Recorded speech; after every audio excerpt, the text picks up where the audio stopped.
For today's video, kita nyo naman, naglalakad ako. Agoy, Rudy. Anyway, wala talaga kasi kaming tubig, kaya dyan sa bundok na yan, dyan kami pupunta. Dyan kasi nanggagaling yung source ng tubig na papunta sa amin. Alam nyo naman, pag sa bundok nakatira, all natural. Agoy, Rudy. Yan yung ate ko, siya yung nagpabalot sa akin ng pansit. Tapos yung ketchup na gusto pa iuwi, siya yan. Medyo malayo kasi yung pupuntahan namin. Kaya nagbaon ako ng tinapay.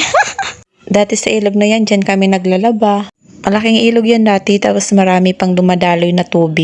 Mga year 2000 ata yun, mga ganun. Lumilipas nga naman ang panahon. Sa ngayon, nagkaroon na siya ng tubig kasi umuulan na kasi dito. Unlike ng mga nakaraang buwan, yung tag-init talaga, as in, wala talaga siyang tubig. Kaya ng tag-init, hirap na hirap kami sa tubig kasi pag gabi malakas siya, tapos pag umaga, tanghali, sobrang hina na niya. Lalo na kung may mga diferensya ang host, wala talagang tubig sa amin.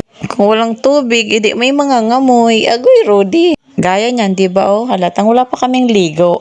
So dito na nga kami, sa gate ng Encantadia, makakapasok na kami. 2 daan yan, isang matuwid na daan at isang liko-liko. Pero ang pinili namin sa liko-liko. Gusto kasi namin yung nahihirapan kami. Agoy, Rudy. Oh, see, kaya pala walang awas sa amin buong gabi. Kasi may pumoslet palang host. Pangatlong istasyon pa lang yan, marami pang istasyon yan. Siguro mga 10 bundok pa yung akyatin namin. Ay, char! Di naman nakakatakot yan sa dinadaanan namin.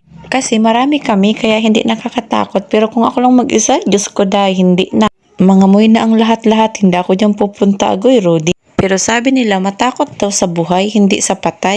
Pero Diyos ko, kung pakitaan ka ng taong naglalakad na walang ulo, hindi ka ba matakot niyan?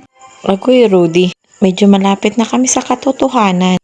Makakaligo na din sa wakas, yes. Dating malaking ilog to, pero ngayon, tingnan nyo, halos wala ng tubig na dumadaloy. Grabe, lumilipas talaga ang panahon. Parang kayo dati masaya, pero ngayon hindi na kayo magkakilala. Chares! Ito na nga sa wakas, nakarating na kami. Oh, diba ang layo ng nilakad namin. Ang hirap talaga pag hindi Disney princess. Dito sa bundok nang gagaling yung source ng aming tubig. Medyo far away sa aming bahay. Grabe, sinong mag-aakala na mawalan yan ng tubig? Ang dating malaking ilog ngayon, wala nang dumadaloy na tubig.